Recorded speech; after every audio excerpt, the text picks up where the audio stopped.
நாங்கள் என்ன செய்கிறோம்? ஐஃபம்ஸ் மிக முக்கியமாக இது மிஷனாக, சாரிட்டியாக ஒர்க் பண்ணுறோம்.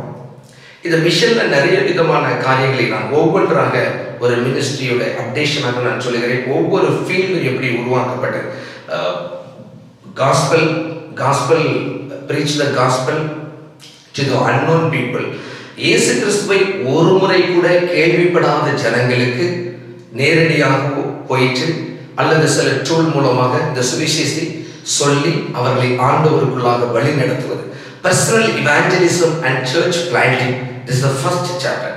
இந்த பர்சனல் இவாஞ்சலிசம் தனிப்பட்ட மனிதனுடைய வாழ்க்கையிலே அவனுடைய கண்கள் திறக்கப்பட, அவனுடைய வாழ்க்கையுடைய தெய்வ சமாதானமுடைய வாழ்க்கையில் வருவதற்கு இந்த சுவிசேஷம் அவனுடைய கண்களை திறக்கும் என்ற நோக்கத்தோடு அவனுக்கு முதலாவது சுவிசேஷத்தை நாங்கள் அறிவிக்கிறோம். That is called personal evangelism. அடுத்ததாக சர்ச் பிளான்டிங். இந்த சர்ச் பிளான்டிங்ல 10 ஃபீல்டு சபைகள் இருக்கிறது தேவதாயினாலே. இந்த ஒவ்வொரு ஃபீல்டு சபையும் வாடகைக்கு எடுத்து நடத்துகிறோம். இது பெரிய மெகா சர்ச்சோ இல்லை பெரிய சபைகளாக இருக்காது. இந்த சபைகள் எல்லாமே ஃபீல்டு சர்ச்சஸ், ஐஃபாம்ஸ் ஃபீல்டு சர்ச் அப்படின்னு சொல்லி நான் அழைக்கிறோம்.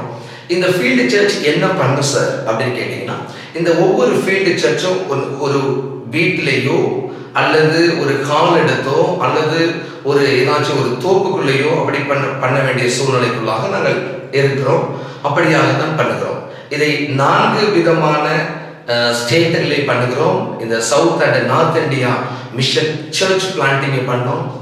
சவுத்தில் பொறுத்த வரைக்கும் பட்டிவீரன்பட்டி, ஐயம்பாளையம், விருதாசலம் பகுதியில் காருமாங்குடி, காரைக்குடியில் உள்ள நம்முடைய ஸ்ரீராம் நகரில் உள்ள சர்ச், அப்புறம் பாம்பாரபுரம், அதுக்கப்புறம் பத்தான்கோடு நார்த் இந்தியாவை பொறுத்த வரைக்கும் பத்தான்கோடு ஜம்மு காஷ்மீர், ஜலந்தர் பஞ்சாப்ல, அஸ்ஸாம்ல டினிஸ்டியா அப்படின்னு ஒரு மாவட்டம், அஸ்ஸாம்ல இன்னொரு பகுதி, மொத்தம் 10 பகுதிகளுக்குள்ளாக இந்த ஊழியத்தை நாங்கள் தேவ கிருபையினாலே கொண்டு போகிறோம். இந்த 10 ஃபீல்டு சபைகளும் ஆண்டவருக்கு மகிமையாக இம்மட்டுமாக இது வாடகை வீட்டிலே, வாடகை கட்டிடத்திலே, வாடகையுடைய பில்டிங்கிலே நடத்துகிறது என்பதை நாங்கள் சொல்லிக் கொள்கிறோம்.